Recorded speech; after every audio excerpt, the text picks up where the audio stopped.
فاز المتقون. فقال تعالى مذكرا بذلك: يا أيها الذين آمنوا اتقوا الله حق تقاته ولا تموتن إلا وأنتم مسلمون. وقال النبي صلى الله عليه وسلم في حديثه: اتق الله حيثما كنت وأتبع السيئة الحسنة تمحها وخالق الناس بخلق حسن أو كما قال. صدق الله العظيم وصدق رسوله الكريم ونحن على ذلك من الشاهدين والشاكرين والحمد لله رب العالمين. Ikhwatal iman ma'asyiral muslimin, jamaah Masjid Darut Taqwa, jamaah salat Jumat yang rahimani wa rahimakumullah. Pertama kami ingin sampaikan adalah terlebih dahulu kita senantiasa memanjatkan puji syukur kehadirat Allah Subhanahu wa taala karena sampai pada siang Jumat hari ini kita yang hadir di masjid ini masih Allah takdirkan dalam keadaan sehat walafiat sehingga kita dapat kembali melaksanakan ibadah salat Jumat secara berjamaah di masjid yang sama-sama kita cintai ini. Untuk itu kita senantiasa memohon kepada Allah Subhanahu wa taala semoga setiap aktivitas ibadah kita dapat diterima oleh Allah Subhanahu wa taala, termasuk salat Jumat kita hari ini. Mudah-mudahan bisa menjadi pemberat timbangan amalan kita di akhirat kelak. Amin ya rabbal alamin. Untuk itu para jamaah sekalian, sebagai wujud rasa syukur kita kepadanya, mari kita sama-sama berusaha dan berikhtiar wujudkan rasa syukur kita kepada Allah Subhanahu wa taala dengan senantiasa meningkatkan iman, meningkatkan takwa, meningkatkan ibadah, sekaligus meningkatkan amal soleh di sisa-sisa umur kita di dunia ini. Semoga dengan ikhtiar-ikhtiar itu kelak Allah Subhanahu wa taala mentakdirkan kita semua ketika kita kembali ke hadiratnya. Allah takdirkan kita wafat dalam keadaan husnul khatimah. Amin ya rabbal alamin. Salawat dan salam semoga tetap terlimpahkan kepada junjungan kita Nabi Allah Muhammad sallallahu alaihi wasallam. Jamaah yang berbahagia, hari ini kita sudah hampir memasuki pertengahan bulan Zulqa'dah. Ada perintah dan anjuran pada bulan depan untuk melaksanakan ibadah kurban. Perlu kita ketahui bersama para jamaah sekalian, hakikat dan esensi ibadah kurban itu harus kita fahami benar-benar. Setidaknya dengan memahami hakikat dan esensi kurban, setidaknya kita bisa membawa atau memberi semangat kepada diri kita untuk berkenan menyisihkan sebagian harta kita untuk berkurban bersama-sama. Ikhwatal iman rahimani wa rahimakumullah. Pertama yang ingin kami sampaikan bahwa sejatinya ibadah kurban itu adalah sebagai upaya kita untuk mewujudkan rasa syukur kita kepada Allah Subhanahu wa taala. Karena terlalu banyak nikmat-nikmat yang sudah Allah berikan kepada kita. Dan bagaimana kita bisa mensyukurinya? Salah satunya adalah bisa mewujudkannya dengan cara berkurban. Allah Subhanahu wa taala berfirman di dalam surat Al-Kautsar, A'udzu billahi minasyaitonir rajim. Inna a'tainakal kautsar fasalli lirabbika wanhar inna syani'aka huwal abtar. Sesungguhnya kami telah memberikan nikmat kepadamu yang sangat banyak, maka wujudkan rasa syukur itu atas nikmat-nikmat itu dengan salat dan berkurban. Fasalli lirabbika wanhar inna syani'aka huwal abtar. Sesungguhnya orang-orang yang membenci atas syariat-syariat Rasulullah sallallahu alaihi wasallam adalah mereka yang terputus dari rahmat Allah Subhanahu wa taala. Naudzubillah summa naudzubillah. Inilah para jamaah sekalian, hal yang pertama yang harus kita fahami sehingga kita termotivasi untuk mau berkurban setiap tahunnya. Yang kedua, hakikat kurban itu adalah sebagai wujud bagaimana kita berikhtiar, berusaha untuk lebih mendekatkan diri kita kepada Allah Subhanahu wa taala, dan hasil pendekatan diri kita kepada Allah akan menghasilkan hamba-hamba yang bertakwa kepadanya. Allah Subhanahu wa taala berfirman dalam surat Al-Hajj ayat yang ke-37, A'udzu billahi minasyaitonir rajim. La yanalallahu luhumuha wala dima'uha walakin yanaluhu taqwa minkum. Allah tidak akan menerima daging dan darahnya, tetapi Allah hanya menerima ketakwaan di antara kamu sekalian. Inilah salah satu bentuk bagaimana kita bisa membuktikan kepada Allah bahwa kita sedang ingin mendekatkan diri kita kepadanya. Ma'asyiral muslimin rahimani wa rahmatullah. Sebagaimana yang dicontohkan oleh Nabiullah Ibrahim dan Nabiullah Ismail ketika beliau ingin mendekatkan dirinya kepada Allah, maka Nabi Ibrahim pun berkorban dengan mengorbankan putra kesayangannya Ismail alaihissalam. Hadirin para jamaah sekalian rahimani wa rahmatullah. Yang ketiga yang harus kita pahami tentang ibadah kurban itu adalah bagaimana kemudian kita bisa membuktikan bahwa kita ini adalah orang-orang yang beriman, hamba-hamba Allah yang beriman. Dan bersiaplah kita ketika kita mengaku diri kita beriman kepada Allah Subhanahu wa taala, akan datang kepada kita ujian dan cobaan Allah Subhanahu wa taala. Dan kurban adalah merupakan ujian Allah Subhanahu wa taala, sebagaimana contoh dari Nabi Ibrahim yang diuji oleh Allah Subhanahu wa taala dengan memberikan syariat kurban kepada Nabiullah Ibrahim alaihissalam. Allah Subhanahu wa taala berfirman di dalam surat Al-Ankabut ayat yang kedua, A'udzubillahi minasyaitonirrajim. Ahasiban nasu ayyusraku ayyakulu amanna wa hum la yuftanun. Kata Allah, apakah manusia mengira bahwa mereka dibiarkan saja oleh Allah Subhanahu wa taala dengan mengatakan kami beriman kepada Allah. Ahasiban nasu ayyusraku ayyakulu amanna. Membiarkan mereka orang-orang yang mengatakan kami beriman kepada Allah wa hum la yuftanun, sementara mereka tidak diuji dulu oleh Allah Subhanahu wa taala. Salah satu bentuk ujian Allah Subhanahu wa taala adalah gemerlapnya dunia ini para jamaah sekalian. Allah Subhanahu wa taala mengilustrasikan betapa banyak gemerlap dunia, kesenangan-kesenangan dunia yang Allah lukiskan di dalam surat At-Taubah ayat 24. A'udzubillahi minasyaitonirrajim. Qul inna aba'ukum wa ikhwanukum wa azwajukum wa ashiratukum wa amwalun iktaraftumuha wa tijaratun takhshawna kasadaha wa masakin tardawnaha ahabbu ilaikum minallahi wa rasulihi wa jihadin fi sabilihi fatarabbasu hatta ya'tiyallahu bi amrihi wallahu la yahdil qaumal fasikin.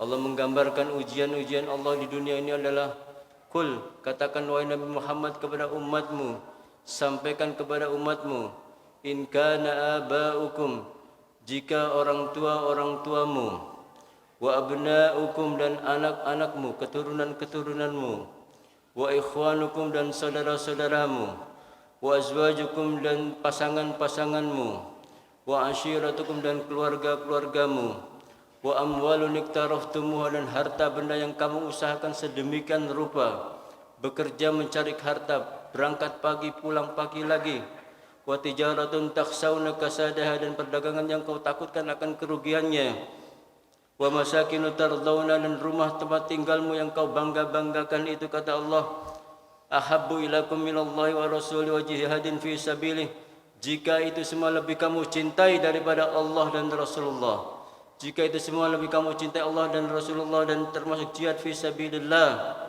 fatarabbasu hatta ya'tiyallahu bi amri, kata Allah, maka tunggulah saat yang tepat, Allah akan memberikan hisabnya, Allah akan memperhitungkan balasannya. Wallahu la yahdil qaumal fasikin, dan Allah tidak akan memberikan petunjuk kepada orang-orang yang fasik, orang-orang yang suka berbuat maksiat dan berbuat dosa. Taliman rahimani wa rahmatullah. Untuk itu kita harus mempersiapkan diri dan menerima segala hal yang akan diuji oleh Allah Subhanahu wa taala kepada kita sekalian. Dan itulah sejatinya salah satu bentuk cinta Allah kepada hamba-hamba yang beriman. Allah pasti akan memberikan ujian dan cobaannya, sebagaimana Allah menguji Nabiullah Ibrahim dan Nabiullah Ismail. Di dalam hadis Rasulullah sallallahu alaihi wasallam, Nabi pernah menyampaikan, inna idhamal jazaa'i ma'al idhamil bala, sesungguhnya besar kecilnya pahala bergantung pada besar kecilnya cobaan dan ujian Allah. Fa innallaha idza ahabba qauman ibtalahum. Jika Allah mencintai seorang hamba, jika Allah cinta terhadap suatu kaum, maka kaum itu pasti diuji oleh Allah Subhanahu wa taala. Faman radiya, maka barang siapa yang ridha terhadap ujian dan cobaannya, maka Allah pun ridha terhadapnya. Wa man sakhita falahu sukht, dan barang siapa yang murka akan ujian dan cobaan Allah, maka Allah pun murka terhadapnya. Wal iyadu billah summa na'udzubillah. Hadirin para jamaah sekalian rahimani wa rahmakumullah. Selanjutnya yang perlu kita pahami adalah bahwa sejatinya orang berkorban itu adalah ingin menunjukkan kepada Allah sikap tawakal dalam tingkatan yang tertinggi. Nabiullah Ibrahim sudah begitu berserah diri kepada Allah Subhanahu wa taala. Sepanjang itu perintah Allah, walaupun tidak masuk akal, Nabi Ibrahim tidak segan-segan untuk melaksanakan semua perintah Allah, dan beliau bertawakal kepada Allah Subhanahu wa taala. Inilah sejatinya makna sebuah kalimat inna lillahi wa inna ilaihi raji'un. Sesungguhnya kita adalah milik Allah dan kita pasti akan kembali kepadanya. Allah Subhanahu wa taala berfirman di dalam surat Al-Baqarah ayat 155 sampai dengan ayat 157. Wa basyiris sabirin, kata Allah, beri kabar gembira kepada orang-orang yang bersabar. Alladzina idza asabathum musibah, jika mereka diberikan ujian, musibah oleh Allah Subhanahu wa taala, qalu inna lillahi wa inna ilaihi raji'un. Dengan serta-merta mereka akan mengatakan sesungguhnya kami adalah milik Allah dan kami pasti akan kembali kepadanya. Ulaika alaihim salawatum min rabbihim wa rahmah. Mereka akan mendapatkan ampunan Allah Subhanahu wa taala dan rahmatnya. Wa ulaika humul muhtadun, dan mereka akan mendapatkan hidayah dan petunjuk dari Allah Subhanahu wa taala. Itulah para jamaah sekalian, kalau kita ingin mendapatkan hidayah, kalau kita akan mendapatkan ampunan dari Allah Subhanahu wa taala, tingkatkan keyakinan kita bertawakal kepada Allah Subhanahu wa taala terhadap semua yang kita miliki. Walaupun sepanjang itu adalah perintah Allah, maka kita harus tunaikan dengan cara yang sebaik-baiknya. Hadirin rahimani wa rahimakumullah, jemaah salat Jumat yang dimuliakan Allah Subhanahu wa taala.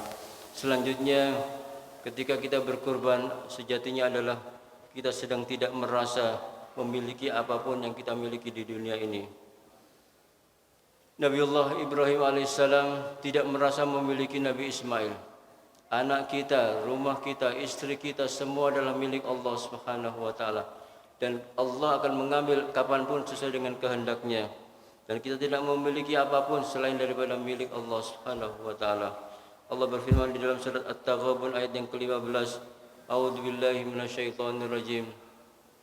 Innama amwalukum wa auladukum fitnah wallahu indahu ajrun azim. Sesungguhnya hartamu dan anak-anakmu hanyalah cobaan bagimu, dan di sisi Allah Subhanahu wa taala ada pahala yang lebih besar dari itu semua.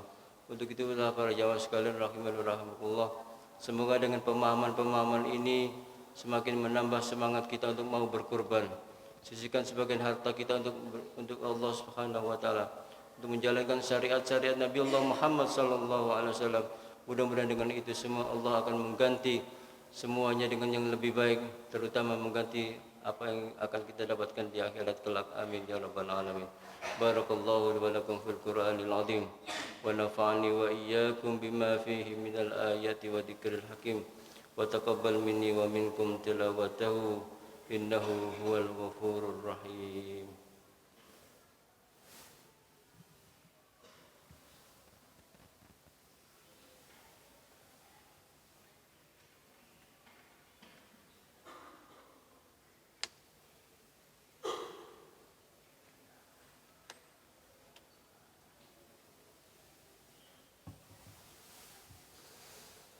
Alhamdulillah, nahmaduka wa nasta'inuka wa nastaghfiruka wa nastahdika wa natubu ilaika ya Rabb. Asyhadu an la ilaha illallah wahdahu la syarika lah wa asyhadu anna Muhammadan abduhu wa rasuluh. Wa'lamu anna Allah amarakum bis salati was salami faqala Inna Allah wa malaikatahu yusalluna ala nabi يا أيها الذين آمنوا صلوا عليه وسلموا تسليما وقال الله تعالى في كتابه العزيز وهو أصدق القائلين أعوذ بالله من الشيطان الرجيم يا أيها الذين آمنوا اتقوا الله ولتنظر نفس ما قدمت لغد واتقوا الله إن الله خبير بما تعملون صدق الله العظيم. Hadirin ma'asyiral muslimin jamaah salat Jumat Masjid Darut Taqwa yang dirahmati Allah Subhanahu wa taala. Marilah kita memohon kepada Allah Subhanahu wa taala semoga Allah memberikan kekuatan, memberikan kemampuan kita semua untuk mau berkorban, dan mudah-mudahan ini semua bisa lebih mendekatkan diri kita kepada Allah Subhanahu wa taala, dan Allah menggolongkan kita sebagai hamba-hambanya yang bertawakal dan muttaqin dan mendapatkan ganti yang lebih baik dari apa yang sudah kita berikan untuk Allah Subhanahu wa taala. Amin ya rabbal alamin. A'udzu billahi minasyaitonir rajim. Bismillahirrahmanirrahim. Allahumma shalli wa sallim wa barik ala Muhammad. Alhamdulillahi rabbil alamin. Allahumma ighfir lil mu'minina wal mu'minat wal muslimina wal muslimat al ahya'i minhum wal amwat innaka sami'un qaribun mujibud da'wat. Ya qadiyal hajat, ya ghafirad dhunubi wal khati'at, birahmatika ya arhamar rahimin. Allahumma dzakirna minhu ma nasina wa alimna minhu ma jahilna. Allahumma anfa'na bima 'allamtana wa 'allimna bima yanfa'una. Rabbana dhalamna anfusana wa illam taghfir lana wa tarhamna lanakunanna minal khasirin. Rabbana la tuzigh qulubana ba'da idh hadaitana wa hab lana min ladunka rahmah innaka antal wahhab. ربنا هب لنا من أزواجنا وذرياتنا قرة أعين واجعلنا للمتقين إماما ربنا اغفر لنا ولوالدينا وارحمهم كما ربونا صغارا ربنا آتنا في الدنيا حسنة وفي الآخرة حسنة وقنا عذاب النار وقنا عذاب النار وقنا عذاب النار وصلى الله على محمد وعلى آله وصحبه وسلم سبحان ربك رب العزة عما يصفون wassalamun alal mursalin wa akhiru da'wana alhamdulillahi rabbil alamin. Ibadallah, innallaha ya'muru bil adli wal ihsan wa ita'i dzil qurba wa yanha 'anil fahsya'i wal munkari wal baghi ya'idukum la'allakum tadhakkarun. Udhkurullaha yadhkurkum wa aqimus shalah.